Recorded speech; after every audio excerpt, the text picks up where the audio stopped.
നമ്മൾ പല അവസരങ്ങളിലും പല വ്യത്യസ്തങ്ങളായിട്ടുള്ള കോണ്ടക്സ്റ്റുകളിൽ കേൾക്കുന്ന ഒരു വാക്കാണ് ബോണ്ടുകൾ എന്ന് പറയുന്നത്. ബോണ്ടുകൾ ബേസിക്കായി പറയുകയാണെങ്കിൽ ഒരു എക്കണോമിക് ഇൻസ്ട്രുമെൻ്റ് ആണെങ്കിലും പൊളിറ്റിക്കലായിട്ടും അല്ലാതെയും ഒക്കെ ഈ ഒരു വാക്ക് നമ്മൾ കേൾക്കാറുണ്ട്. പല അവസരങ്ങളിലും ഒരു രാജ്യത്തിൻ്റെ സാമ്പത്തിക ഭാവിയൊക്കെ ബന്ധപ്പെട്ടിട്ടുള്ള കാര്യങ്ങൾ തീരുമാനിക്കുമ്പോൾ ബോണ്ട് ഈൽഡിനെക്കുറിച്ചും ബോണ്ടിൻ്റെ ഇൻട്രസ്റ്റ് റേറ്റിനെക്കുറിച്ചും ഒക്കെ സാമ്പത്തിക വിദഗ്ധന്മാർ കൃത്യമായി ചർച്ച ചെയ്യുന്നത് കാണാം. അപ്പോൾ ഇവിടെ ചില പ്രധാനപ്പെട്ട ചോദ്യങ്ങൾ ഉയർന്നു വരികയാണ്. എന്താണ് ഈ ബോണ്ടുകൾ എന്ന് പറയുന്നത്? എങ്ങനെയാണ് ഈ ബോണ്ടുകൾ വർക്ക് ചെയ്യുന്നത്?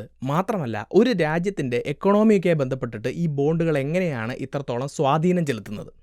ഇനി ഇതോടൊപ്പം ഈ ബോണ്ടുകൾ എന്ന് പറയുന്നത് ഒരു ഇൻവെസ്റ്റ്മെൻറ്റ് ഓപ്പർച്യൂണിറ്റി ആണ് എന്ന് നമ്മൾ കേട്ടിട്ടുണ്ട്. അതെങ്ങനെയാണ് വർക്ക് ചെയ്യുന്നത്? സോ ഇത്തരത്തിലുള്ള കാര്യങ്ങളാണ് ഇന്നത്തെ ഈ വീഡിയോയിലൂടെ വിശദീകരിക്കുന്നത്. നമുക്ക് വീഡിയോയിലേക്ക് കടക്കാം. My name is Alex. What I do is explain. Welcome to Alexplain.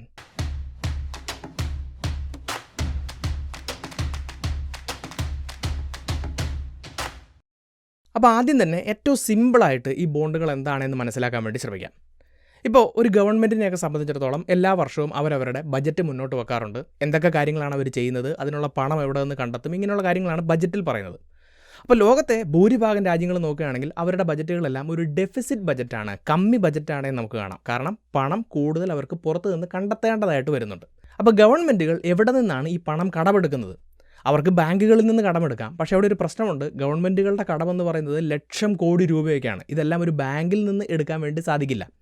അപ്പോൾ അതിന് വേണ്ടിയിട്ട് അവരുപയോഗിക്കുന്ന ഒരു ഉപകരണമാണ് ഈ ബോണ്ടുകൾ എന്ന് പറയുന്നത്. പൊതുജനങ്ങളുടെ അടുത്ത് നിന്നും പബ്ലിക്കിൻ്റെ അടുത്ത് നിന്നും കടം വാങ്ങാനുള്ള ഒരു ഉപകരണമാണ് ഈ ബോണ്ടുകൾ എന്ന് നമുക്ക് കാണാം. ഇപ്പോൾ ഇന്ത്യൻ ഗവൺമെൻറ്റിന് 100 കോടി രൂപ പബ്ലിക്കിൽ നിന്ന് കടമെടുക്കണം. അപ്പോൾ അതിന് വേണ്ടിയിട്ട് ഗവൺമെൻറ് ബോണ്ട് ഇഷ്യൂ ആണെന്ന് വിചാരിക്കുക. അപ്പോൾ 1000 രൂപയുടെ ബോണ്ടുകളാണ് ഗവൺമെൻറ് ഇഷ്യൂ ചെയ്യുന്നത് എന്ന് വിചാരിക്കുക. 1000 രൂപയുടെ 10 ലക്ഷം ബോണ്ടുകൾ ഇഷ്യൂ ചെയ്യുകയാണ്. സോ 10 ലക്ഷം ആളുകൾ 1000 രൂപ കൊടുത്ത് ഈ ബോണ്ടുകൾ വാങ്ങിക്കഴിയുമ്പോൾ ഗവൺമെൻറ്റിന് 100 കോടി രൂപ കിട്ടുകയാണെന്ന് നമുക്ക് കാണാം. ഇനി ഗവൺമെൻറ്റിൻ്റെ കാര്യത്തിൽ മാത്രമല്ല, പ്രൈവറ്റ് കമ്പനികൾക്കും ഇത് ബാധകമാണ്. കോർപ്പറേറ്റുകളൊക്കെ അവർക്ക് പണം കടമെടുക്കേണ്ട ആവശ്യം വരുമ്പോൾ ഇത്തരത്തിലുള്ള ബോണ്ടുകൾ ഇഷ്യൂ ചെയ്യാറുണ്ട്. അതിനെയാണ് നമ്മൾ കോർപ്പറേറ്റ് ബോണ്ടുകൾ എന്ന് വിളിക്കുന്നത്. അപ്പോൾ ആളുകൾക്ക് പണം കൊടുത്ത് ഈ ബോണ്ട് വാങ്ങി ഇന്ന ആളുകൾക്കെല്ലാം കടം കൊടുക്കാൻ വേണ്ടി സാധിക്കും. പക്ഷേ ഇവിടെ ഒരു ചോദ്യം ഉയർന്നു വരികയാണ്. എന്തിനാണ് ആളുകൾ പണം കൊടുത്ത് ഈ ബോണ്ടുകൾ വാങ്ങുന്നത്? ഈ ബോണ്ടുകൾ വാങ്ങുന്ന ആളുകൾക്ക് എന്താണ് ഇവിടെ ഉപകാരം? അപ്പോൾ ലോകത്ത് ആർക്ക് കടം കൊടുത്താലും അവിടെ ഒരു പലിശ ഈടാക്കുന്നത് കാണാം. ഇവിടെയും ഇത് തന്നെയാണ് സംഭവിക്കുന്നത്. ഗവൺമെൻറ്റിൻ്റെ കയ്യിൽ നിന്നോ പ്രൈവറ്റ് കമ്പനികളുടെ കയ്യിൽ നിന്നോ നമ്മൾ ബോണ്ടുകൾ വാങ്ങുകയാണെങ്കിൽ ഇത്ര ശതമാനം പലിശ തരാമെന്ന് അവർ പറയും. ഇത്ര വർഷത്തേക്ക് ആ പലിശ നിങ്ങൾക്ക് തരാമെന്ന് പറയും. ഇത്ര വർഷങ്ങൾക്ക് ശേഷം നമ്മൾ കൊടുത്ത തുക പൂർണ്ണമായും തിരിച്ചു തരികയും ചെയ്യും. അപ്പോൾ ഇതാണ് ഈ ബോണ്ടുകൾ പണം കൊടുത്ത് വാങ്ങുന്ന ആളുകൾക്ക് ലഭിക്കുന്ന ഒരു ബെനിഫിറ്റ് എന്ന് പറയുന്നത്. അപ്പോൾ ഇത്രയും കേട്ടതിൽ നിന്നും നിങ്ങൾക്കൊരു കാര്യം വ്യക്തമായി കാണും. നമുക്ക് ഒരു ഇൻവെസ്റ്റ്മെൻറ്റായിട്ട്, ഒരു നിക്ഷേപ അവസരമായിട്ട് ഈ ബോണ്ടുകളെ ഉപയോഗിക്കാം. ബോണ്ടുകൾ എങ്ങനെയാണ് ഒരു ഇൻവെസ്റ്റ്മെൻറ്റ് ഓപ്പർച്യൂണിറ്റി ആവുന്നത്, ഈ ബോണ്ടുകളിലെ ടെക്നിക്കാലിറ്റികൾ എന്തൊക്കെയാണ് മുതലായ കാര്യങ്ങളൊക്കെ ഈ വീഡിയോയിൽ പിന്നീട് വിശദീകരിക്കുന്നുണ്ട്. പക്ഷേ നിങ്ങൾ ഇൻവെസ്റ്റ് ചെയ്യുന്ന ആളുകളാണെങ്കിൽ നിങ്ങളുടെ ഇൻവെസ്റ്റ്മെൻറ്റിനെ ഡൈവേഴ്സിഫൈ ചെയ്യാനും നിങ്ങളുടെ റിസ്കിനെയും റിട്ടേണിനെയും ഒക്കെ കൃത്യമായി ബാലൻസ് ചെയ്യാനും ഈ ബോണ്ടുകളിൽ നിക്ഷേപിക്കുന്നത് നല്ലൊരു കാര്യം തന്നെയാണ്. സോ ഇത്തരത്തിൽ പ്രൈവറ്റ് ബോണ്ടുകളിൽ, കോർപ്പറേറ്റ് ബോണ്ടുകളിൽ നിങ്ങൾക്ക് നിക്ഷേപ അവസരം ഒരുക്കി തരുന്ന വിൻഡ് വെൽത്ത് എന്ന് പറഞ്ഞിട്ടുള്ളൊരു പ്ലാറ്റ്ഫോം ഞാനിവിടെ ഇൻട്രൊഡ്യൂസ് ചെയ്യുകയാണ്. അപ്പോൾ ഈ ഒരു പ്ലാറ്റ്ഫോമിലൂടെ 10,000 രൂപ മുതലുള്ള ചെറിയ തുകകളിൽ നിങ്ങൾക്ക് നിക്ഷേപിക്കാമെന്ന് മാത്രമല്ല, BBB മുതൽ A വരെ റേറ്റിങ്ങിലുള്ള 9 മുതൽ 12% വരെ ഈൽഡ് തരുന്ന ബോണ്ടുകളാണ് ഈ ഒരു പ്ലാറ്റ്ഫോമിലുള്ളത് എന്ന് നമുക്ക് കാണാം. ഇനി ഈ ബോണ്ടുകളെല്ലാം BSEയിലും NSEയിലും ഒക്കെ ലിസ്റ്റഡ് ആയതുകൊണ്ട് മെച്യൂരിറ്റി എത്തുന്നതിന് മുന്നേ വിൽക്കുന്നതിനുള്ളൊരു അവസരമുണ്ട് എന്ന് കാണാം. ഇതോടൊപ്പം UPI നെറ്റ് ബാങ്കിങ് പോലെയുള്ള സാധ്യതകൾ ഉപയോഗിച്ചുകൊണ്ട് ഇവർ നിങ്ങളുടെ ട്രാൻസാക്ഷൻ എളുപ്പത്തിലാക്കുന്നു എന്ന് മാത്രമല്ല, നിങ്ങളുടെ ഇൻവെസ്റ്റ്മെൻറ്റുകളെ കൃത്യമായി ട്രാക്ക് ചെയ്യാനും അതുപോലെ നിങ്ങളുടെ റീപേയ്മെൻ്റ് ഒക്കെ വളരെ എളുപ്പത്തിലാക്കുന്നതിനുമുള്ള ഒരു പുതിയ ഡാഷ് ബോർഡും ഇവർ നിങ്ങൾക്ക് ഓഫർ ചെയ്യുന്നു. ഇനി എല്ലാ ഇൻവെസ്റ്റ്മെൻറ്റിലും ഒരു റിസ്ക് ഫാക്ടർ ഉള്ളതുകൊണ്ട് ഇവിടെ നമ്മൾ നിക്ഷേപിക്കുന്ന ബോണ്ടുകളെല്ലാം സുരക്ഷിതമാണ് എന്ന് ഉറപ്പുവരുത്തുന്നതിന് വേണ്ടിയിട്ട് ഈ കമ്പനി തന്നെ ഈ പ്ലാറ്റ്ഫോമിലുള്ള എല്ലാ ബോണ്ടുകളിലും 2% ഇൻവെസ്റ്റ് ചെയ്യുന്നുണ്ട് എന്ന് മാത്രമല്ല, ഈ ബോണ്ടുകൾ ഇഷ്യൂ ചെയ്തിരിക്കുന്ന കമ്പനികളെ എല്ലാ ക്വാർട്ടറുകളിലും ഈ പ്ലാറ്റ്ഫോം ഓഡിറ്റ് ചെയ്യുകയും അവരുടെ ഒരു റിസ്ക് അനാലിസിസ് നടത്തുകയും ചെയ്യുന്നുണ്ട്. അപ്പോൾ ഈ ഒരു പ്ലാറ്റ്ഫോമിനെ കുറിച്ച് നിങ്ങൾക്ക് കൂടുതൽ അറിയാനും അതിനുശേഷം നിക്ഷേപിക്കണമോ വേണ്ടയോ എന്നുള്ള തീരുമാനമെടുക്കാനും സഹായകരമായിട്ടുള്ള ലിങ്കുകളും കാര്യങ്ങളും ഞാൻ ഡിസ്ക്രിപ്ഷനിലും പിൻഡ് കമൻറ്റിലും കൊടുക്കുന്നുണ്ട്. താല്പര്യമുള്ളവർ ചെക്കൗട്ട് ചെയ്യുക. നമുക്ക് വീഡിയോയിലേക്ക് തിരിച്ചു വരാം. അപ്പോൾ ആദ്യം തന്നെ ഈ ബോണ്ടുകൾ ടെക്നിക്കലായി എങ്ങനെയാണ് വർക്ക് ചെയ്യുന്നത് എന്ന് സിമ്പിളായിട്ടൊന്ന് മനസ്സിലാക്കാൻ വേണ്ടി ശ്രമിക്കാം. അപ്പോൾ നമ്മൾ ഗവൺമെൻറ് ബോണ്ടുകളുടെ ഉദാഹരണത്തിലൂടെയാണ് ഇതെല്ലാം മനസ്സിലാക്കാൻ ശ്രമിക്കുന്നത്. പക്ഷേ കോർപ്പറേറ്റ് ബോണ്ടുകൾക്കും ഈ കാര്യങ്ങളെല്ലാം ഇതുപോലെ തന്നെ ബാധകമാണ് എന്നുള്ളത് തിരിച്ചറിയാം. അപ്പോൾ ഒരു ബോണ്ടിനെ സംബന്ധിച്ചിടത്തോളം പ്രധാനമായിട്ടും 3 കാര്യങ്ങളാണ് എപ്പോഴും പറയുന്നത്. അതിൻ്റെ ഫേസ് വാല്യൂ, കൂപ്പൺ റേറ്റ്, അതുപോലെ തന്നെ മെച്യൂരിറ്റി. അപ്പോൾ നമ്മൾ ആദ്യം പറഞ്ഞ ഉദാഹരണം തന്നെ നമുക്കിവിടെ എടുക്കാം. ഗവൺമെൻറ് 1000 രൂപയുടെ ബോണ്ടുകൾ ഇഷ്യൂ ചെയ്യുകയാണ്. നമ്മൾ 1000 രൂപ കൊടുത്ത് ഈ ബോണ്ട് വാങ്ങുകയാണ് എന്ന് വിചാരിക്കാം. അപ്പോൾ ഈ ബോണ്ടിൻ്റെ വിലയായിട്ടുള്ള 1000 രൂപയാണ് ഇതിൻ്റെ ഫേസ് വാല്യൂ എന്ന് പറയുന്നത്. അപ്പോൾ നമ്മൾ ഈ ബോണ്ട് വാങ്ങുന്ന സമയത്ത് ഗവൺമെൻറ് പറയും ആനുവലി അല്ലെങ്കിൽ സെമി ആനുവലി ഒരു ടൈം പീരീഡിൽ ഇത്ര ശതമാനം പലിശ അല്ലെങ്കിൽ ഇൻട്രസ്റ്റ് റേറ്റ് നിങ്ങൾക്ക് നൽകാം എന്ന് പറയും. ഇപ്പോൾ ഉദാഹരണത്തിന് ഓരോ വർഷവും 10% പലിശ നിങ്ങൾക്ക് നൽകാമെന്ന് ഗവൺമെൻറ് പറയുകയാണെങ്കിൽ ആ 10%-നെയാണ് ഇതിൻ്റെ കൂപ്പൺ റേറ്റ് എന്ന് പറയുന്നത്. അപ്പോൾ ഓരോ വർഷവും 1000-ൻ്റെ 10%-ആയിട്ടുള്ള 100 രൂപ വെച്ച് ഗവൺമെൻറ് നമുക്ക് തന്നുകൊണ്ടിരിക്കും. ഇനി മൂന്നാമത്തെ മെച്യൂരിറ്റി എന്താണെന്ന് ചോദിച്ചു കഴിഞ്ഞാൽ ഇത്ര ടൈം പീരീഡിലേക്കാണ് നമ്മൾ ഈ ബോണ്ട് ഗവൺമെൻറ്റിൽ നിന്ന് വാങ്ങുന്നത്. ഇപ്പോൾ ഉദാഹരണത്തിന് 10 വർഷമാണ് ടൈം പീരീഡ് എന്ന് വിചാരിക്കാം. അപ്പോൾ 10 വർഷം ഓരോ വർഷവും ഗവൺമെൻറ് നമുക്ക് 10% ഇൻട്രസ്റ്റ് നൽകും. 10ാമത്തെ വർഷം ഇൻട്രസ്റ്റ് മാത്രമല്ല, നമ്മൾ ആദ്യം കൊടുത്ത 1000 രൂപ നമ്മൾക്ക് തിരികെ നൽകുകയും ചെയ്യും. അപ്പോൾ ഈ ഒരു കാലയളവിനെയാണ് ഇതിൻ്റെ മെച്യൂരിറ്റി എന്ന് പറയുന്നത്. അപ്പോൾ സിമ്പിളായിട്ട് പറഞ്ഞാൽ ഈ രീതിയിലാണ് ഈ ബോണ്ടുകൾ വർക്ക് ചെയ്യുന്നത് എന്നുള്ളത് മനസ്സിലാക്കുക. അപ്പോൾ ഇവിടെ പ്രധാനമായിട്ടുള്ള ഒരു ചോദ്യം ഉയർന്നു വരും, ഇവിടുത്തെ റിസ്ക് ഫാക്ടർ എന്താണ്? അതായത് നമ്മൾ ഗവൺമെൻറ്റിനോ അല്ലെങ്കിൽ പ്രൈവറ്റ് കമ്പനികൾക്കോ ഇത്തരത്തിൽ ബോണ്ട് വാങ്ങി പണം കടം കൊടുത്തു കഴിഞ്ഞാൽ അവർ കൃത്യമായി പലിശ നൽകുമെന്നും ആ ഒരു കാലഘട്ടം കഴിഞ്ഞാൽ കൃത്യമായി ആ പണം തിരികെ നൽകുമെന്നുള്ളതിൻ്റെ സെക്യൂരിറ്റി എന്താണ്? ഇപ്പോൾ ഇവിടെ നമ്മളെപ്പോലെയുള്ള ഇൻഡിവിജ്വൽസ് ഒരു ബാങ്കിൽ പോയിട്ട് പണം കടമെടുക്കുമ്പോൾ ബാങ്ക് എന്താണ് നോക്കുന്നത്? നമ്മുടെ ക്രെഡിറ്റ് റേറ്റിംഗ് നോക്കിയിട്ടാണ് നമുക്ക് പണം കടം തരുന്നത്. ഇവിടെയും അതുപോലെ തന്നെയാണ് എന്ന് കാണാം. ഗവൺമെൻറ്റുകളെയും പ്രൈവറ്റ് കമ്പനികളെയും എല്ലാം ക്രെഡിറ്റ് റേറ്റിംഗ് ഏജൻസികൾ കൃത്യമായിട്ട് റേറ്റ് ചെയ്യുന്നുണ്ട്. AAA, AA+, BB ഇങ്ങനെയുള്ള പല റേറ്റിങ്ങുകൾ നമുക്ക് കാണാം. ഇപ്പോൾ ഏതെങ്കിലും ഒരു രാജ്യത്തെ ഗവൺമെൻറ് സ്റ്റേബിളായിട്ട് മുന്നോട്ട് പോകുന്നു, അവിടെ രാഷ്ട്രീയമായ പ്രശ്നങ്ങളൊന്നുമില്ല, അവരുടെ സാമ്പത്തിക മേഖലയും നല്ല രീതിയിൽ തന്നെയൊക്കെയാണ് മുന്നോട്ട് പോകുന്നതെങ്കിൽ അത്തരം രാജ്യങ്ങളെ ക്രെഡിറ്റ് റേറ്റിംഗ് ഏജൻസികൾ നല്ല രീതിയിൽ റേറ്റ് ചെയ്യും. ഇനി ഏതെങ്കിലും ഒരു രാജ്യത്ത് വലിയ രീതിയിലുള്ള യുദ്ധം നടക്കുകയോ അല്ലെങ്കിൽ ഗവൺമെൻറ്റിൽ അട്ടിമറികൾ നടക്കുകയോ സാമ്പത്തികമായിട്ട് വലിയ രീതിയിലുള്ള പ്രശ്നങ്ങളൊക്കെ നേരിടുകയാണെങ്കിൽ അവർക്ക് മോശം റേറ്റിംഗ് കൊടുക്കും. അപ്പോൾ അതിൻ്റെ അടിസ്ഥാനത്തിൽ ഈ പറഞ്ഞിട്ടുള്ള റിസ്ക് നമുക്ക് കാൽക്കുലേറ്റ് ചെയ്യാൻ വേണ്ടി സാധിക്കും. അപ്പോൾ റിസ്ക് വളരെ കൂടുതലാണ് എങ്കിൽ ഗവൺമെൻറ്റുകളായിക്കൊള്ളട്ടെ പ്രൈവറ്റ് കമ്പനികളായിക്കൊള്ളട്ടെ അവർ നമുക്ക് നൽകുന്ന കൂപ്പൺ റേറ്റും അതിനനുസരിച്ച് ഉയരുമെന്നുള്ള കാര്യം മനസ്സിലാക്കുക. അതേസമയം ഒരു ഗവൺമെൻറ്റിനോ അല്ലെങ്കിൽ ഒരു പ്രൈവറ്റ് കമ്പനിക്കോ റേറ്റിംഗ് വളരെ കൂടുതലാണ്, അതായത് റിസ്ക് വളരെ കുറവാണെങ്കിൽ അവർ നമുക്ക് നൽകുന്ന കൂപ്പൺ റേറ്റ് അല്ലെങ്കിൽ ഇൻട്രസ്റ്റ് റേറ്റ് എന്ന് പറയുന്നത് അതിനനുസരിച്ച് കുറവായിരിക്കും എന്നുള്ള കാര്യവും മനസ്സിലാക്കുക. അപ്പോൾ ഈ ബോണ്ടുകളുടെ ഒരു ബേസിക് കൺസെപ്റ്റ് എന്താണ് എന്ന് നമ്മളിപ്പോൾ മനസ്സിലാക്കി. പക്ഷേ ഈ ബോണ്ടുകളുടെ ഈൽഡ്, അതിൻ്റെ പ്രൈസ് ഇതൊക്കെ ബന്ധപ്പെടുത്തിക്കൊണ്ട് ഒരു രാജ്യത്തിൻ്റെ സാമ്പത്തിക മേഖലയെക്കുറിച്ച് കൃത്യമായിട്ടുള്ള വിശകലനങ്ങൾ പലപ്പോഴും നടത്തുന്നത് നമ്മൾ കേൾക്കാറുണ്ട്. ഇപ്പോൾ തന്നെ ബോണ്ടിൻ്റെ ഈൽഡ് ഉയരുന്നു അല്ലെങ്കിൽ ഈൽഡ് കർവ് ഇൻവേർട്ടഡ് ആവുന്നു എന്നൊക്കെ പറഞ്ഞുകൊണ്ട് ഒരു രാജ്യം സാമ്പത്തിക മാന്ദ്യത്തിലേക്ക് പോവുകയാണ് അല്ലെങ്കിൽ സാമ്പത്തികമായി പ്രശ്നങ്ങളുണ്ടാവാൻ പോവുകയാണ് എന്നുള്ള പ്രെഡിക്ഷൻസ് ആളുകൾ നടത്തുന്നത് നമ്മൾ കേൾക്കാറുണ്ട്. അതുപോലെ തന്നെ ചില രാജ്യത്തിൻ്റെ നേതാക്കന്മാർ വലിയ വലിയ തീരുമാനങ്ങൾ എടുത്തതിന് ശേഷം ബോണ്ട് മാർക്കറ്റ് റിയാക്ട് ചെയ്തതിൻ്റെ ഭാഗമായി ആ തീരുമാനങ്ങളിൽ നിന്നും പിന്തിരിഞ്ഞു എന്നുള്ള വാർത്തകൾ നമ്മൾ കേൾക്കാറുണ്ട്. അപ്പോൾ ഈ ബോണ്ടുകളും രാജ്യത്തിൻ്റെ എക്കോണമിയും തമ്മിൽ പരസ്പരം ബന്ധപ്പെട്ട് കിടക്കുന്നത് എങ്ങനെയാണ് എന്ന് മനസ്സിലാക്കാൻ ശ്രമിക്കാം. അപ്പോൾ ഇവിടെ നമ്മൾ ഇമ്പോർട്ടൻ്റ് ആയിട്ട് മനസ്സിലാക്കേണ്ട ഒരു കൺസെപ്റ്റാണ് ബോണ്ട് ഈൽഡ് എന്ന് പറയുന്നത്. ഇപ്പോൾ ബോണ്ട് ഈൽഡ് എന്ന് പറഞ്ഞു കഴിഞ്ഞാൽ ഒരു ബോണ്ടിൽ നമ്മൾ ഇൻവെസ്റ്റ് ചെയ്ത് കഴിഞ്ഞാൽ നമുക്ക് എത്രത്തോളം റിട്ടേൺ കിട്ടുമെന്നുള്ളതിനെയാണ് ഈൽഡ് എന്ന് പറയുന്നത്. ഇപ്പോൾ എല്ലാവർക്കും ഒരു സംശയം തോന്നും, ഒരു ബോണ്ടിൻ്റെ ഇൻട്രസ്റ്റ് റേറ്റ് എത്രയാണ് എന്ന് ആദ്യം തന്നെ പറയുന്നുണ്ടല്ലോ. അപ്പോൾ അതല്ലേ ഈ ബോണ്ടിൻ്റെ ഈൽഡ് അല്ലെങ്കിൽ ബോണ്ടിൻ്റെ റിട്ടേൺ എന്ന് പറയുന്നത്. അപ്പോൾ ഒരു ബോണ്ടിൻ്റെ കൂപ്പൺ റേറ്റ് അല്ലെങ്കിൽ ഇൻട്രസ്റ്റ് റേറ്റ് അതുപോലെ തന്നെ ബോണ്ടിൻ്റെ ഈൽഡ് ഇവയൊക്കെ തമ്മിൽ ചെറിയ ചില വ്യത്യാസങ്ങളുണ്ട്. അപ്പോൾ അതെന്താണെന്ന് മനസ്സിലാക്കാൻ വേണ്ടിയിട്ട് നമുക്ക് ചില ഉദാഹരണങ്ങൾ എടുക്കാം. ഇപ്പോൾ നോക്കുകയാണെങ്കിൽ നേരത്തെ പറഞ്ഞതുപോലെ ഒരു ബോണ്ടിൻ്റെ ഫേസ് വാല്യൂ എന്ന് പറയുന്നത് 1000 രൂപയാണ്. അതിൻ്റെ കൂപ്പൺ റേറ്റ് 10%, അതിൻ്റെ മെച്യൂരിറ്റി 10 വർഷമാണ് എന്ന് വിചാരിക്കാം. നമ്മൾ ഈ ബോണ്ട് വാങ്ങി കുറച്ച് കാലം കഴിയുമ്പോൾ നമുക്ക് മാർക്കറ്റിൽ ഈ ബോണ്ട് വിൽക്കാൻ പറ്റും. മെച്യൂരിറ്റി എത്തുന്നതിന് മുന്നേ ബോണ്ടുകൾ വിൽക്കാനും വാങ്ങാനും ഒക്കെ പറ്റും. അപ്പോൾ നമ്മൾ ഈ 1000 രൂപയുടെ ബോണ്ട് കുറച്ച് കാലം കഴിഞ്ഞ് മാർക്കറ്റിൽ വിൽക്കാൻ പോയപ്പോൾ ബോണ്ടുകൾക്ക് ഡിമാൻഡ് വളരെ കുറവാണ്. നമ്മുടെ ബോണ്ട് വാങ്ങാൻ ആർക്കും താല്പര്യമില്ലാത്തൊരവസ്ഥയാണെങ്കിൽ നമുക്ക് ഈ ബോണ്ട് വില കുറച്ച് വിൽക്കേണ്ടതായിട്ട് വരും. ഇപ്പോൾ ഉദാഹരണത്തിന് 1000 രൂപ വിലയുണ്ടായിരുന്ന ബോണ്ട് നമ്മൾ 900 രൂപയ്ക്കാണ് വിൽക്കുന്നത് എന്ന് വിചാരിക്കാം. അപ്പോൾ 900 രൂപ കൊടുത്ത് ഒരാൾ നമ്മുടെ അടുത്ത് നിന്ന് ഈ ബോണ്ട് വാങ്ങുമ്പോൾ അയാൾ നമ്മുടെ കയ്യിൽ നിന്നും 900 രൂപയ്ക്കാണ് വാങ്ങിയത് എങ്കിലും ഓരോ വർഷവും ഗവൺമെൻറ് അയാൾക്ക് 100 രൂപ കൊടുത്തുകൊണ്ടിരിക്കും. കാരണം ഗവൺമെൻറ് 1000 രൂപയുടെ 10% ഓരോ വർഷവും കൊടുക്കുന്നത്. അപ്പോൾ ഇവിടെ നമ്മുടെ കയ്യിൽ നിന്നും 900 രൂപ കൊടുത്ത് ഈ ബോണ്ട് വാങ്ങിയ ആളെ സംബന്ധിച്ചിടത്തോളം ഓരോ വർഷവും അയാൾക്ക് പലിശയായിട്ട് 100 രൂപ കിട്ടുമ്പോൾ അയാൾക്ക് കിട്ടുന്ന ഒരു ഇൻട്രസ്റ്റ് റേറ്റ് എന്ന് പറയുന്നത് 10% 11.11% എന്ന് കാണാം.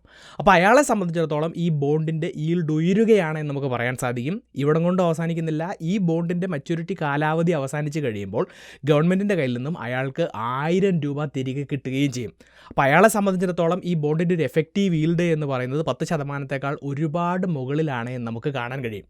അപ്പോൾ ഇവിടെ മാർക്കറ്റിൽ ബോണ്ടിൻ്റെ ഡിമാൻഡ് കുറയുമ്പോൾ ബോണ്ടിൻ്റെ വില കുറയുമ്പോൾ ഈൽഡ് ഉയരുകയാണ് എന്ന് നമുക്ക് കാണാം. അപ്പോൾ ഇൻട്രസ്റ്റ് റേറ്റും ഈൽഡും തമ്മിൽ ഒരു വ്യത്യാസമുണ്ട് എന്നുള്ളത് മനസ്സിലാക്കുക. ഇനി ഇതിൻ്റെ നേരെ ഓപ്പോസിറ്റ് സംഭവിക്കും. നമ്മൾ ഈ ബോണ്ട് മാർക്കറ്റിൽ വിൽക്കാൻ പോകുമ്പോൾ ബോണ്ടിന് ഡിമാൻഡ് വളരെ കൂടുതലാണെന്ന് വിചാരിക്കുക. അപ്പോൾ നമ്മൾ 1000 രൂപയ്ക്ക് വാങ്ങിയ ഈ ബോണ്ട് വേണമെങ്കിൽ 1100 രൂപയ്ക്ക് വിൽക്കാൻ വേണ്ടി സാധിക്കും. പക്ഷേ ഈ ബോണ്ട് വാങ്ങിയ ആളെ സംബന്ധിച്ചിടത്തോളം അയാൾ 1100 രൂപ കൊടുത്തിട്ടാണ് നമ്മുടെ കയ്യിൽ നിന്ന് ഈ ബോണ്ട് വാങ്ങുന്നത് എങ്കിലും അയാൾക്ക് എല്ലാ വർഷവും 1000-ന്റെ 10% 100 രൂപ മാത്രമേ കിട്ടുകയുള്ളൂ. അല്ലെങ്കിൽ അയാൾക്ക് കിട്ടുന്ന ഈൽഡ് എന്ന് പറയുന്നത് വെറും 9% മാത്രമാണ് എന്ന് കാണാം. ബോണ്ടിൻ്റെ മെച്യൂരിറ്റി പീരീഡ് എത്തിക്കഴിയുമ്പോൾ അയാൾക്ക് 1000 രൂപ മാത്രമേ കിട്ടുകയുള്ളൂ, 1100 തിരിച്ച് കിട്ടുകയില്ല. അപ്പോൾ ഇവിടെ ഡിമാൻഡ് ഉയർന്ന് ബോണ്ടിൻ്റെ വില മുകളിലേക്ക് പോകുമ്പോൾ ഈൽഡ് താഴേക്ക് വരികയാണ് എന്ന് കാണാം. അപ്പോൾ ഈ പറഞ്ഞിട്ടുള്ള 2 ഉദാഹരണങ്ങൾ മനസ്സിലായിട്ടുണ്ടെങ്കിൽ ബോണ്ട് ഈൽഡ് എന്ന് പറഞ്ഞിട്ടുള്ള ആ ഒരു കൺസെപ്റ്റ് എന്താണെന്ന് ഇപ്പോൾ നിങ്ങൾക്ക് മനസ്സിലായിട്ടുണ്ടാവും. അതോടൊപ്പം ഒരു കാര്യം കൂടെ തിരിച്ചറിയുക, ബോണ്ടിൻ്റെ പ്രൈസും ബോണ്ട് ഈൽഡും ഇൻവേഴ്സ്ലി പ്രൊപ്പോർഷണലാണ്. അതായത് ബോണ്ടിൻ്റെ പ്രൈസ് കൂടുകയാണെങ്കിൽ ബോണ്ടിൻ്റെ ഈൽഡ് കുറയും, അതുപോലെ തന്നെ ബോണ്ടിൻ്റെ പ്രൈസ് കുറയുകയാണെങ്കിൽ ബോണ്ടിൻ്റെ ഈൽഡ് കൂടും. അതെങ്ങനെയാണ് എന്ന് നേരത്തെ പറഞ്ഞ ഉദാഹരണങ്ങളിൽ നിന്നും നിങ്ങൾക്ക് മനസ്സിലായിട്ടുണ്ടെന്ന് വിശ്വസിക്കുന്നു. അപ്പോൾ ഇവിടെ ഉയർന്നു വരുന്ന ഒരു പ്രധാനപ്പെട്ട ചോദ്യം, നമ്മൾ ഈ ബോണ്ട് മാർക്കറ്റിൽ വിൽക്കുകയോ വാങ്ങുകയോ ഒക്കെ ചെയ്യുമ്പോൾ ഇതിൻ്റെ ഡിമാൻഡ് കൂടുകയും കുറയുകയും ചെയ്യുന്നതിന് കാരണം എന്താണ്? അല്ലെങ്കിൽ ബോണ്ടിൻ്റെ വില കൂടുകയും കുറയുകയും ചെയ്യുന്നതിന് കാരണം എന്താണ്? അതിന് പല കാരണങ്ങളുണ്ട് എന്ന് കാണാം. അത് മനസ്സിലാക്കാൻ വേണ്ടിയിട്ട് നമുക്ക് 2 ഉദാഹരണങ്ങൾ എടുക്കാം. അപ്പോൾ അതിൽ ഒന്നാമത്തേത്, ഒരു രാജ്യത്ത് സാമ്പത്തികമായിട്ട് പല പ്രശ്നങ്ങളും നടക്കുകയാണ്. അതിൻ്റെ ഭാഗമായി രാജ്യത്ത് വലിയ രീതിയിലുള്ള പണപ്പെരുപ്പം ഉണ്ടാവുകയാണ്, അല്ലെങ്കിൽ ഇൻഫ്ലേഷൻ നടക്കുകയാണെന്ന് വിചാരിക്കാം. അപ്പോൾ ഒരു രാജ്യത്ത് ഇതുപോലെ ഇൻഫ്ലേഷൻ ഉണ്ടാകുമ്പോൾ ആ രാജ്യത്തെ സെൻട്രൽ ഗവൺമെൻറ്റും സെൻട്രൽ ബാങ്കും പലിശ നിരക്ക് ഉയർത്തുന്നത് കാണാം. അപ്പോൾ ഇൻഫ്ലേഷൻ ഉണ്ടാകുമ്പോൾ അതിനെ പിടിച്ചു നിർത്തുന്നതിന് വേണ്ടി പലിശ നിരക്ക് ഉയർത്തുന്നത് എന്തിനാണെന്നൊരു സംശയം നിങ്ങൾക്ക് തോന്നുന്നുണ്ടെങ്കിൽ അത് കൃത്യമായി വിശദീകരിച്ചുകൊണ്ട് റിപ്പോ റേറ്റ് എന്ന് പറഞ്ഞുള്ളൊരു വീഡിയോ ഞാൻ ചെയ്തിട്ടുണ്ട്. അത് കാണാത്തവർ കണ്ടു നോക്കുക. ഞാൻ അതിലേക്ക് കൂടുതലായിട്ട് കടക്കുന്നില്ല. അപ്പോൾ രാജ്യത്തെ ഇൻട്രസ്റ്റ് റേറ്റുകൾ ഉയരുമ്പോൾ ഗവൺമെൻറ് പുതുതായിട്ട് ഇഷ്യൂ ചെയ്യുന്ന ബോണ്ടുകൾക്കും ഇൻട്രസ്റ്റ് റേറ്റ് കൂടുതലായിരിക്കും. അപ്പോൾ മാർക്കറ്റിൽ നല്ല പലിശ നിരക്കുകൾ അല്ലെങ്കിൽ കൂപ്പൺ റേറ്റ് ഉള്ള ബോണ്ടുകൾ അവൈലബിൾ ആയിട്ടുള്ളതുകൊണ്ട് നമ്മുടെ കയ്യിലിരിക്കുന്ന പലിശ നിരക്ക് കുറഞ്ഞ ബോണ്ട് ആർക്കും വേണ്ടാതായിട്ട് വരും. അങ്ങനെയാണ് ഈ ബോണ്ടുകളുടെ ഡിമാൻഡ് കുറയുന്നതും അത് പിന്നീട് വില കുറച്ച് നമുക്ക് വിൽക്കേണ്ടതായിട്ട് വരികയും ചെയ്യുന്നത്. അപ്പോൾ ബോണ്ടുകളുടെ ഈൽഡ് ഉയരുന്നത്. ഇനിയിപ്പോൾ രണ്ടാമതൊരു ഉദാഹരണം എടുക്കാം. ഒരു രാജ്യത്തിൻ്റെ സാമ്പത്തിക മേഖല വലിയ ഞെരുക്കത്തിലേക്ക് പോവുകയാണ്. സാമ്പത്തികമായി ഒരുപാട് പ്രശ്നങ്ങളുണ്ടാകുന്നു, രാഷ്ട്രീയമായിട്ട് പ്രശ്നങ്ങളുണ്ടാകുന്നു, രാജ്യം കടക്കണിയിലേക്ക് പോവുകയാണ്, ഒരുപാട് കടമെടുക്കേണ്ട ഒരവസ്ഥയിലേക്ക് പോവുകയാണ് എന്ന് വിചാരിക്കുക. അപ്പോൾ ആ ഒരു സമയത്ത് സ്വാഭാവികമായിട്ടും ആ രാജ്യത്തിൻ്റെ ക്രെഡിറ്റ് റേറ്റിംഗ് കുറയുന്നതിന് അത് കാരണമാവും. മാത്രമല്ല ഇൻവെസ്റ്റേഴ്സ് ആ രാജ്യത്ത് ഇൻവെസ്റ്റ് ചെയ്യുന്നതിൻ്റെ അളവ് കുറയും, അല്ലെങ്കിൽ അവരുടെ ഒരു കോൺഫിഡൻസ് കുറയും. അപ്പോൾ ആ ഒരു അവസരത്തിലും ആ രാജ്യത്തിൻ്റെ ബോണ്ടുകൾക്ക് മാർക്കറ്റിൽ ഡിമാൻഡ് കുറവായിരിക്കും. അതുപോലെ തന്നെ പുതുതായിട്ട് ഇഷ്യൂ ചെയ്യുന്ന ബോണ്ടുകൾക്ക് ഗവൺമെൻറ് ഇൻട്രസ്റ്റ് കൂട്ടി വിൽക്കേണ്ടതായിട്ട് വരും. അപ്പോൾ ഈ ഒരു അവസരത്തിൽ നമ്മുടെ കയ്യിലുള്ള പഴയ ബോണ്ടുകളും കൊണ്ട് നമ്മൾ മാർക്കറ്റിലേക്ക് ചെന്ന് കഴിഞ്ഞാൽ അതിൻ്റെ ഡിമാൻഡ് കുറവായതുകൊണ്ട് തന്നെ വില കുറച്ചേ ആളുകൾ ഇത് മേടിക്കുകയുള്ളൂ. ആ ഒരു അവസരത്തിൽ ബോണ്ടിൻ്റെ ഈൽഡ് ഉയരുന്നത് കാണാം. അപ്പോൾ ഈ രീതിയിൽ ഞാനിവിടെ 2 ഉദാഹരണങ്ങളെ പറഞ്ഞിട്ടുള്ളൂ. ഇതുപോലെ പല കാരണങ്ങൾ കൊണ്ട് രാജ്യത്തിൻ്റെ സാമ്പത്തിക മേഖലയുടെ പെർഫോമൻസുമായി ബന്ധപ്പെട്ടിട്ട് ബോണ്ടുകളുടെ ഇൻട്രസ്റ്റ് റേറ്റ്, അതുപോലെ തന്നെ ബോണ്ടുകളുടെ വില, ഇതിൽ മാറ്റമുണ്ടാവും. അതിൻ്റെ ഭാഗമായിട്ട് ബോണ്ട് ഈൽഡുകളിൽ മാറ്റമുണ്ടാവും എന്നുള്ള കാര്യം മനസ്സിലാക്കാം. അപ്പോൾ ഇത്രയും കേട്ടതിൽ നിന്നും ബോണ്ട് ഈൽഡ് എന്ന് പറഞ്ഞിട്ടുള്ള ഒരു കൺസെപ്റ്റ് എന്താണ്, ബോണ്ട് ഈൽഡ് ഉയരുകയും താഴുകയും ചെയ്യുന്നത് എങ്ങനെയാണ്, ഒരു രാജ്യത്തിൻ്റെ സാമ്പത്തിക മേഖലയുടെ പെർഫോമൻസ് ഒക്കെ അനുസരിച്ച് ഈ ബോണ്ടിൻ്റെ പ്രൈസിലും ഈൽഡിലും ഒക്കെ മാറ്റങ്ങൾ വരുന്നത് എങ്ങനെയാണെന്ന് നിങ്ങൾക്ക് മനസ്സിലായിട്ടുണ്ടെന്ന് വിശ്വസിക്കുന്നു. ഇവിടെയാണ് ഏറ്റവും പ്രധാനപ്പെട്ട ഒരു ചോദ്യം കടന്നു വരുന്നത്. ഈ ബോണ്ട് ഈൽഡിൻ്റെ ഉയർച്ചയും താഴ്ചയും ഒക്കെ ബന്ധപ്പെട്ടിട്ട് രാജ്യത്തിൻ്റെ സാമ്പത്തിക മേഖലയെക്കുറിച്ച് നമ്മൾ പ്രെഡിക്ഷൻസ് നടത്തുന്നത് എങ്ങനെയാണ്? അപ്പോൾ ഇവിടെ മനസ്സിലാക്കേണ്ട മറ്റൊരു പ്രധാനപ്പെട്ട കൺസെപ്റ്റാണ് ഈൽഡ് കർവ് എന്ന് പറയുന്നത്. അപ്പോൾ അതെന്താണെന്ന് മനസ്സിലാക്കാൻ വേണ്ടി നമ്മൾ രാജ്യങ്ങളിലെ ബോണ്ടുകളും അതുപോലെ തന്നെ അതിൻ്റെ ഈൽഡുകളും തമ്മിലുള്ള ഒരു നോർമൽ ട്രെൻഡ് നോക്കുകയാണെങ്കിൽ ഷോർട്ട് ടൈം ബോണ്ടുകൾക്ക് ലോങ് ടൈം ബോണ്ടുകളെ അപേക്ഷിച്ച് ഈൽഡ് കുറവാണെന്ന് കാണാം. ഷോർട്ട് ടൈം ബോണ്ടുകൾക്ക് ഈൽഡ് കുറവായിരിക്കും, ലോങ് ടൈം ബോണ്ടുകൾക്ക് ഈൽഡ് കൂടുതലായിരിക്കും. അതിന് കാരണം എന്താണെന്ന് ചോദിച്ചു കഴിഞ്ഞാൽ നമ്മൾ പണം കൊടുക്കുമ്പോൾ ഒരു ചെറിയ റിസ്ക് ഫാക്ടർ ഉണ്ടല്ലോ. ഓരോ രാജ്യങ്ങളെ സംബന്ധിച്ചിടത്തോളം ഒരു ഷോർട്ട് ടൈമിൽ റിസ്ക് കുറവായിരിക്കും. ഒരു വർഷത്തിലോ അല്ലെങ്കിൽ 2 വർഷത്തിലോ ഈ രാജ്യത്തിൻ്റെ സാമ്പത്തിക മേഖലയ്ക്ക് എന്ത് സംഭവിക്കും എന്നൊക്കെ നമുക്കൊരു ഉറപ്പുണ്ടായിരിക്കും. അതുകൊണ്ട് തന്നെ റിസ്ക് കുറവായതുകൊണ്ടാണ് അതിൻ്റെ ഈൽഡ് കുറവായിരിക്കുന്നത്. എന്നാൽ ലോങ് ടൈം ബോണ്ടുകളെ സംബന്ധിച്ചിടത്തോളം നമ്മളൊരു രാജ്യത്തിന് പണം കടം കൊടുത്തു കഴിഞ്ഞാൽ 30 വർഷത്തിന് ശേഷമോ 25 വർഷത്തിന് ശേഷമോ ആ രാജ്യത്ത് എന്ത് സംഭവിക്കും നമുക്ക് കൃത്യമായിട്ട് പ്രെഡിക്റ്റ് ചെയ്യാൻ പറ്റില്ല. അപ്പോൾ അവിടെ ഒരു റിസ്ക് കൂടുതലുള്ളത് കൊണ്ടാണ് അത്തരം ബോണ്ടുകൾക്ക് ഈൽഡ് കൂടുതൽ കിട്ടുന്നത്. ഇനി മറ്റൊരു കാര്യം എന്താണെന്ന് ചോദിച്ചു കഴിഞ്ഞാൽ ഈ ലോങ് ടൈം ബോണ്ടുകളെ സംബന്ധിച്ച് നോക്കുകയാണെങ്കിൽ 25-30 വർഷത്തേക്ക് ഒരു ഫിക്സഡ് ഇൻട്രസ്റ്റിലാണ് നമ്മൾ ഈ ഒരു ഇൻവെസ്റ്റ്മെൻറ്റ് നടത്തുന്നത്. സോ ആ ഒരു കാലഘട്ടം എത്തുമ്പോഴേക്കും ഇൻട്രസ്റ്റ് റേറ്റ് മുകളിലേക്ക് പോകാനും അതുപോലെ തന്നെ ഇൻഫ്ലേഷനൊക്കെ ഉയർന്ന് നമ്മുടെ പണത്തിൻ്റെ മൂല്യം കുറയാനും ഒക്കെയുള്ളൊരു സാധ്യത ഉള്ളതുകൊണ്ട് വലിയൊരു ഇൻട്രസ്റ്റ് കൊടുത്താൽ മാത്രമേ അത്രയും ലോങ് ടൈമിലേക്ക് ആളുകൾ പണം നിക്ഷേപിക്കുകയുള്ളൂ.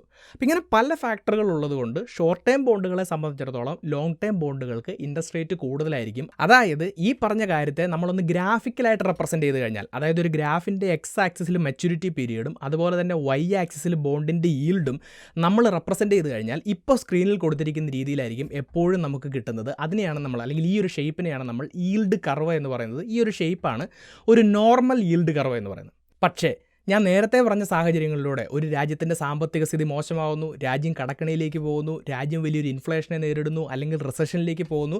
ഇങ്ങനെ പല കാരണങ്ങൾ കൊണ്ട് ഷോർട്ട് ടേം ബോണ്ടുകളുടെ ഈൽഡ് ഉയരുകയാണെങ്കിൽ ഈ കർവ് ഫ്ലാറ്റൻ ആവാൻ, ഈ കർവ് ഒരു സ്ട്രെയിറ്റ് ലൈൻ പോലെ ആവാനുള്ള സാധ്യതയുണ്ട്. അതുപോലെ തന്നെ കുറച്ച് കാലത്തിന് ശേഷം ഈ കർവിൻ്റെ ഷേപ്പ് ഇൻവേർട്ടഡ് ആവാൻ, അതായത് ലോങ് ടൈം ബോണ്ടുകളേക്കാൾ കൂടുതൽ ഈൽഡ് ഷോർട്ട് ടൈം ബോണ്ടുകൾക്കൊരവസ്ഥ വരും. ഇപ്പോൾ സ്ക്രീനിൽ കൊടുത്തിരിക്കുന്ന ഒരു ഷേപ്പിലേക്ക് പോകും. ഇതിനെയാണ് ഒരു ഇൻവേർട്ടഡ് ഈൽഡ് കർവ് എന്ന് പറയുന്നത്. അപ്പോൾ ഒരു രാജ്യത്തിൻ്റെ ഈൽഡ് കർവിൻ്റെ ഷേപ്പ് ഇങ്ങനെ പോകുമ്പോൾ, അല്ലെങ്കിൽ ഈൽഡ് കർവ് ഇൻവേർട്ടഡ് ആവുകയാണെങ്കിൽ ആ രാജ്യം ഒരു റിസഷനിലേക്കോ സാമ്പത്തിക പ്രശ്നങ്ങളിലേക്കോ പോകാനുള്ള സാധ്യത കൂടുതലാണ് എന്നാണ് പറയുന്നത്. അപ്പോൾ ഇത് തിയറിയാണെന്ന് തോന്നാനുള്ളൊരു സാധ്യതയുണ്ടെങ്കിലും അമേരിക്കൻ എക്കോണമിയൊക്കെ സംബന്ധിച്ച് നോക്കുകയാണെങ്കിൽ കഴിഞ്ഞ 5-6 ദശാബ്ദങ്ങളിൽ എപ്പോഴൊക്കെ ഈൽഡ് കർവ് ഇൻവേർട്ടഡ് ആയിട്ടുണ്ടോ, അതായത് ഷോർട്ട് ടൈം ബോണ്ടുകളുടെ ഈൽഡ് ലോങ് ടൈം ബോണ്ടിനേക്കാൾ കൂടുതലായി വന്നിട്ടുണ്ടോ, ആ സമയങ്ങളിലെല്ലാം കൃത്യമായി അമേരിക്കയിൽ റിസഷൻ നടന്നിരിക്കുന്നത് കാണാം. അപ്പോൾ ഇതിൻ്റെ അടിസ്ഥാനത്തിലാണ് ഒരു ബോണ്ടിൻ്റെ ഈൽഡ് അല്ലെങ്കിൽ ഈൽഡ് കർവുമൊക്കെ ബന്ധപ്പെട്ടിട്ട് ഒരു രാജ്യത്തിൻ്റെ സാമ്പത്തിക മേഖലയെക്കുറിച്ചൊക്കെ കൃത്യമായിട്ടുള്ള പ്രഡിക്ഷൻസ് നടത്താൻ മാർക്കറ്റിനും അതുപോലെ തന്നെ എക്കണോമിസ്റ്റുകൾക്കും ഒക്കെ കഴിയുന്നത്. അപ്പോൾ ഇതിൻ്റെ അടിസ്ഥാനത്തിലാണ് ഒരു രാജ്യത്തിൻ്റെ സാമ്പത്തിക മേഖലയും അവിടുത്തെ ബോണ്ട് മാർക്കറ്റും തമ്മിൽ വ്യക്തമായിട്ടുള്ളൊരു ബന്ധമുണ്ട് എന്ന് പറയുന്നതെന്ന് ഇപ്പം നിങ്ങൾക്ക് മനസ്സിലായിട്ടുണ്ടാവും. അതുപോലെ തന്നെ ഈ അടുത്ത് വന്നിട്ടുള്ള ചില പത്രവാർത്തകൾ നോക്കുകയാണെങ്കിൽ അമേരിക്കയൊക്കെ താരിഫൊക്കെ ബന്ധപ്പെട്ടിട്ട് പല തീരുമാനങ്ങളും എടുക്കുമ്പോൾ അവിടുത്തെ ബോണ്ട് മാർക്കറ്റിൽ പെട്ടെന്ന് ഫ്ലക്ച്വേഷൻസ് ഉണ്ടായതിൻ്റെ ഭാഗമായിട്ടാണ് ഈ താരിഫ് തീരുമാനങ്ങളിൽ നിന്നൊക്കെ പെട്ടെന്നൊരു യൂ ടേൺ എടുക്കേണ്ടി വന്നത് എന്ന് ചില വാർത്തകളിലെങ്കിലും നിങ്ങൾ കണ്ടിട്ടുണ്ടാവും. സോ അതിൻ്റെ ഒരു ലോജിക്ക് എന്താണ് എന്ന് ഇപ്പം നിങ്ങൾക്ക് മനസ്സിലായിട്ടുണ്ടാവും എന്ന് വിശ്വസിക്കുന്നു. അപ്പോൾ ഇതാണ് ഈ ബോണ്ട് ഈൽഡ്, ഒരു രാജ്യത്തിൻ്റെ സാമ്പത്തിക മേഖല, ഇതൊക്കെയായി ബന്ധപ്പെട്ടിട്ടുള്ള ഏറ്റവും പ്രധാനപ്പെട്ട കൺസെപ്റ്റുകൾ. ഇനി ഇവിടെ ഉയർന്നു വരുന്ന രണ്ടാമത്തെ പ്രധാനപ്പെട്ട ചോദ്യം, ഈ ബോണ്ടുകൾ ഒരു ഇൻവെസ്റ്റ്മെൻറ്റ് ഓപ്പർച്യൂണിറ്റിയാണ് എന്ന് പറയുന്നതിൻ്റെ പിന്നിലെ ടെക്നിക്കലായിട്ടുള്ള കാര്യങ്ങൾ എന്തൊക്കെയാണ്? അപ്പോൾ ഓൾറെഡി ഞാൻ പറഞ്ഞു കഴിഞ്ഞു, നമ്മൾ പണം കൊടുത്ത് ഒരു ബോണ്ട് വാങ്ങി അതിൽ ഇൻവെസ്റ്റ് ചെയ്ത് കഴിഞ്ഞാൽ കൃത്യമായിട്ട് നമുക്ക് പലിശ കിട്ടുകയും ഇത്ര കാലത്തിന് ശേഷം ആ തുക തിരിച്ച് കിട്ടുകയും ചെയ്യുമ്പോൾ അതിനകത്തുനിന്നൊരു റിട്ടേൺ നമുക്ക് കിട്ടുകയാണ്. അതുകൊണ്ടാണ് ഇതിനൊരു നിക്ഷേപ അവസരം അല്ലെങ്കിൽ ഇൻവെസ്റ്റ്മെൻറ്റ് ഓപ്പർച്യൂണിറ്റി എന്ന് പറയുന്നത്. എന്നാൽ കോർപ്പറേറ്റ് ബോണ്ടുകളുമായി ബന്ധപ്പെടുത്തിയിട്ട് ചില കാര്യങ്ങൾ കൂടി നമുക്ക് മനസ്സിലാക്കാൻ വേണ്ടി ശ്രമിക്കാം. ഇപ്പോൾ പ്രൈവറ്റ് കമ്പനികളെ സംബന്ധിച്ചിടത്തോളം അവർക്ക് കുറച്ച് പണത്തിൻ്റെ ആവശ്യം വരികയാണെങ്കിൽ അവർക്ക് 2 കാര്യങ്ങൾ ചെയ്യാൻ വേണ്ടി സാധിക്കും. അതിലൊന്നാമത്തേതാണ് നമ്മൾ കോമൺ ആയിട്ട് കാണുന്ന അവരുടെ ഓണർഷിപ്പ് അല്ലെങ്കിൽ അവരുടെ ഷെയറുകളെ സ്റ്റോക്ക് മാർക്കറ്റിൽ വിൽക്കാൻ വേണ്ടി അവർക്ക് സാധിക്കും. അപ്പോൾ അതും ഒരു ഇൻവെസ്റ്റ്മെൻറ്റ് ഓപ്പർച്യൂണിറ്റിയാണ്. നമ്മൾ ഷെയർ മാർക്കറ്റിൽ പോയിട്ട് ഒരു കമ്പനിയുടെ ഷെയർ വാങ്ങുകയാണെങ്കിൽ നമ്മൾ ആ കമ്പനിയുടെ ഓണർഷിപ്പിൻ്റെ ഭാഗമായി മാറുകയാണ്. അപ്പോൾ അവിടെ നമുക്ക് റിട്ടേൺ കിട്ടുന്നത് എങ്ങനെയാണ്? ഈ കമ്പനി നല്ല രീതിയിൽ പെർഫോം ചെയ്യുകയാണെങ്കിൽ, കമ്പനി ഒരുപാട് ലാഭം ഉണ്ടാക്കുകയാണെങ്കിൽ ആ ലാഭത്തിൻ്റെ ഒരു വിഹിതം വേണമെങ്കിൽ നമുക്ക് കിട്ടാം, അല്ലെങ്കിൽ അതിനെയാണ് നമ്മൾ ഡിവിഡൻഡ് എന്ന് പറയുന്നത്. ഇനി അതല്ല, ഈ കമ്പനി നല്ല രീതിയിൽ പെർഫോം ചെയ്ത് ഈ കമ്പനിയുടെ ഷെയറുകൾക്ക് നല്ല രീതിയിൽ ഡിമാൻഡ് ഉണ്ടാവുകയാണെങ്കിൽ ആ ഷെയറിൻ്റെ വില മുകളിലേക്ക് പോവുകയും വളരെ വലിയൊരു വിലയിൽ ഈ ഷെയർ വിറ്റിട്ട് നമുക്കൊരു ലാഭം ഉണ്ടാക്കാൻ വേണ്ടി സാധിക്കുകയും ചെയ്യും. പക്ഷേ ഇവിടെ ഒരു പ്രശ്നം എന്താണെന്ന് ചോദിച്ചു കഴിഞ്ഞാൽ, നമ്മൾ ഷെയർ മാർക്കറ്റിൽ കമ്പനിയുടെ ഒരു ഷെയർ മേടിച്ചു കഴിഞ്ഞാൽ ഈ കമ്പനി എങ്ങനെ പെർഫോം ചെയ്യുന്നു എന്നതിനനുസരിച്ച് നമുക്ക് വേണമെങ്കിൽ വലിയൊരു ലാഭം കിട്ടാം, പക്ഷേ വലിയൊരു നഷ്ടവും സംഭവിക്കാം. അതായത് വലിയൊരു റിസ്ക് എലമെൻറ്റ് അവിടെ ഉണ്ട് എന്നുള്ള കാര്യം മനസ്സിലാക്കുക. ഇവിടെ ഒരു റിട്ടേൺ കിട്ടുമെന്ന് ഉറപ്പിച്ച് നമുക്ക് പറയാൻ പറ്റില്ല. ചില സമയത്ത് നമുക്ക് ഒരു റിട്ടേണും കിട്ടാത്തൊരവസ്ഥയും ഉണ്ടാവാം. ഇനി ഇതേ പ്രൈവറ്റ് കമ്പനി തന്നെ പണം സമാഹരിക്കുന്നതിന് വേണ്ടിയിട്ട് ഷെയറുകൾ ഇഷ്യൂ ചെയ്യുന്നതിന് പകരം കടം വാങ്ങാൻ തീരുമാനിക്കുകയാണെന്ന് വിചാരിക്കുക. ബോണ്ടുകൾ ഇഷ്യൂ ചെയ്തുകൊണ്ട് കടം വാങ്ങാൻ തീരുമാനിക്കുകയാണ്. നമ്മൾ ബോണ്ട് മാർക്കറ്റിൽ പോയിട്ട് ഈ കമ്പനിയുടെ ബോണ്ടുകൾ വാങ്ങുകയാണെന്ന് വിചാരിക്കാം. അപ്പോൾ ഇവിടെ ഷെയറും ഈ ബോണ്ടും തമ്മിലുള്ള ഏറ്റവും വലിയ വ്യത്യാസം എന്ന് പറയുന്നത്, ഈ ബോണ്ടിൽ നമ്മുടെ റിട്ടേൺ എപ്പോഴും ഫിക്സഡ് ആയിരിക്കും. അല്ലെങ്കിൽ ഈ കമ്പനി ലാഭത്തിലാണോ നഷ്ടത്തിലാണോ എന്നുള്ളത് വിഷയമല്ല, കമ്പനിയുടെ പെർഫോമൻസ് എങ്ങനെയാണ് എന്നുള്ളത് വിഷയമല്ല. നേരത്തെ പറഞ്ഞ പ്രകാരം ഓരോ കാലയളവിലും കമ്പനി നമ്മളോട് പറഞ്ഞിട്ടുള്ള ആ ഒരു ഇൻട്രസ്റ്റ് നമുക്ക് നൽകുകയും ചെയ്യും. ആ ഒരു മെച്യൂരിറ്റി പീരീഡ് കഴിയുമ്പോൾ നമ്മൾ കൊടുത്ത തുക പൂർണ്ണമായും തിരിച്ച് നൽകുകയും ചെയ്യും. അപ്പോൾ ഇവിടെ ഒരു കാര്യം വ്യക്തമായി മനസ്സിലാക്കുക, ഷെയർ മാർക്കറ്റുകളെ സംബന്ധിച്ചിടത്തോളം ബോണ്ട് മാർക്കറ്റുകളിൽ റിസ്ക് കുറവാണെന്നാണ് പറയുന്നത്. റിസ്ക് ഇല്ല എന്ന് ഒരിടത്തും പറയുന്നില്ല. ഇപ്പോൾ ഒരു ഉദാഹരണത്തിന്, നമ്മൾ ഇൻവെസ്റ്റ് ചെയ്തിട്ടുള്ള കമ്പനി ഒരു സുപ്രഭാതത്തിൽ പൊളിയുകയാണ് അല്ലെങ്കിൽ ബാങ്ക്രപ്റ്റ് ആവുകയാണെന്ന് വിചാരിക്കുക. ആ ഒരു സമയത്ത് നമുക്ക് കിട്ടുന്ന റിട്ടേണിലോ അല്ലെങ്കിൽ ഈ പണം തിരിച്ച് കിട്ടുമെന്നുള്ളതിലൊക്കെ വലിയ രീതിയിലുള്ള പ്രശ്നങ്ങൾ നേരിടാനുള്ള സാധ്യതയുണ്ട്. അപ്പോൾ ഇവിടെ എന്താണ് ചെയ്യേണ്ടത്? ഞാൻ നേരത്തെ ഗവൺമെൻറ്റിൻ്റെ കാര്യം പറഞ്ഞതുപോലെ തന്നെ ക്രെഡിറ്റ് റേറ്റിംഗ് ഏജൻസികൾ ഇത്തരത്തിലുള്ള കമ്പനികളെയൊക്കെ കൃത്യമായി റേറ്റ് ചെയ്യുന്നുണ്ട്. അതിനനുസരിച്ചിട്ടാണ് അവർ ഇഷ്യൂ ചെയ്യുന്ന ബോണ്ടുകളുടെ ഇൻട്രസ്റ്റ് റേറ്റും റിസ്ക്കും കാര്യങ്ങളൊക്കെ വരുന്നത് എന്നുള്ളത് ഇപ്പം നിങ്ങൾക്ക് മനസ്സിലായിട്ടുണ്ടാവും. അപ്പോൾ ഇതാണ് ഈ പ്രൈവറ്റ് കമ്പനികളുമായി ബന്ധപ്പെട്ടിട്ടുള്ള ഈ ബോണ്ടുകളുടെ ഒരു യാഥാർത്ഥ്യം എന്ന് പറയുന്നത്. അതെങ്ങനെയാണ് ഒരു ഇൻവെസ്റ്റ്മെൻറ്റ് ഓപ്പർച്യൂണിറ്റി ആയിട്ട് മാറുന്നത് എന്ന് ഇപ്പം നിങ്ങൾക്ക് മനസ്സിലായിട്ടുണ്ടാവും. ഞാൻ ഗവൺമെൻറ് ബോണ്ടുകളുടെ കാര്യത്തിൽ പറഞ്ഞിട്ടുള്ള എല്ലാ കാര്യങ്ങളും ഇവിടെയും ആപ്ലിക്കബിൾ ആണ് എന്നുള്ളത് തിരിച്ചറിയുക. മച്യൂരിറ്റി എത്തുന്നതിന് മുന്നേ നിങ്ങൾക്ക് ബോണ്ടുകൾ വിൽക്കാനും വാങ്ങാനും ഒക്കെ സാധിക്കും. കമ്പനിയുടെ പെർഫോമൻസിനനുസരിച്ചിട്ട് ഈ ബോണ്ടുകളിലെ ഈൽഡുകളിലും മാറ്റം ഉണ്ടാവും എന്നുള്ളത് മനസ്സിലാക്കുക. ഒരു കാര്യം ഒരിക്കൽ കൂടി ഓർമ്മിപ്പിക്കുകയാണ്, ഈ ബോണ്ടുകൾ ലോ റിസ്ക് ഓപ്പർച്യൂണിറ്റി ആണെന്ന് പറയുമ്പോഴും അത് 100% സെക്യൂർ ഒന്നുമല്ല. വലിയ റിട്ടേൺസ് തരുന്ന ബോണ്ടുകൾക്ക് അത്രയും റിസ്ക് കൂടുതലാണ്. അതിൻ്റെ റിട്ടേൺ കുറയുന്നതിനനുസരിച്ച് റിസ്ക്കും കുറയും എന്നുള്ള കാര്യം മനസ്സിലാക്കുക. അപ്പോൾ ഇന്നത്തെ ഈ ഒരു വീഡിയോയിലൂടെ എന്താണ് ഈ ബോണ്ടുകൾ എന്ന് പറയുന്നത്, ബോണ്ടുകൾ എങ്ങനെയാണ് വർക്ക് ചെയ്യുന്നത്, ഗവൺമെൻറ് ബോണ്ടുകളും കോർപ്പറേറ്റ് ബോണ്ടുകളും എന്താണ്, ഗവൺമെൻറ് ബോണ്ടുകളുടെ പെർഫോമൻസും ആ രാജ്യത്തിൻ്റെ സാമ്പത്തിക മേഖല, സാമ്പത്തിക ഭാവി, ഇങ്ങനെയുള്ള കാര്യങ്ങളൊക്കെ എങ്ങനെയാണ് കണക്റ്റഡായി കിടക്കുന്നത്, ഇത്തരത്തിലുള്ള കാര്യങ്ങളെല്ലാം കൃത്യമായി നിങ്ങൾക്ക് മനസ്സിലാക്കാൻ സാധിച്ചിട്ടുണ്ട് എന്ന് വിശ്വസിക്കുന്നു. അതോടൊപ്പം കോർപ്പറേറ്റ് ബോണ്ടുകളിലുള്ള ഇൻവെസ്റ്റ്മെൻറ്റിലൊക്കെ നമ്മളെ കൃത്യമായി ഹെൽപ്പ് ചെയ്യുന്ന വിൻഡുവെൽത്ത് എന്ന പ്ലാറ്റ്ഫോമിനെ കുറിച്ചുകൂടി ഓർമ്മിപ്പിക്കുകയാണ്. അതുമായി ബന്ധപ്പെട്ടിട്ടുള്ള ലിങ്കുകളും കാര്യങ്ങളും ഞാൻ ഡിസ്ക്രിപ്ഷനിലും പിൻഡ് കമൻറ്റിലും കൊടുത്തിട്ടുള്ളത് ചെക്കൗട്ട് ചെയ്യാൻ വേണ്ടി ശ്രദ്ധിക്കുക. ഈ ഒരു വീഡിയോയെക്കുറിച്ചും ഈ ഒരു വിഷയത്തെക്കുറിച്ചുമുള്ള നിങ്ങളുടെ അഭിപ്രായങ്ങളും നിർദ്ദേശങ്ങളും സംശയങ്ങളും നിങ്ങൾക്കറിയാവുന്ന എക്സ്ട്രാ പോയിന്റുകളും തീർച്ചയായിട്ടും നിങ്ങൾ കമൻറ്റ് ബോക്സിൽ രേഖപ്പെടുത്തുക. ഈ ഒരു വീഡിയോ മറ്റുള്ളവർ കാണുന്നത് നല്ലതാണ് എന്ന് തോന്നുന്നുണ്ടെങ്കിൽ തീർച്ചയായിട്ടും നിങ്ങൾ ഈ വീഡിയോ ഷെയർ ചെയ്യുക. ഇതുപോലത്തെ നല്ല നല്ല ടോപ്പിക്സുമായി വീണ്ടും വരുന്നതുവരേക്കും നന്ദി. Investments in debt securities, municipal debt securities, securitized debt instruments are subject to risks, including delay and/or default in payment. Read all the offer-related documents carefully.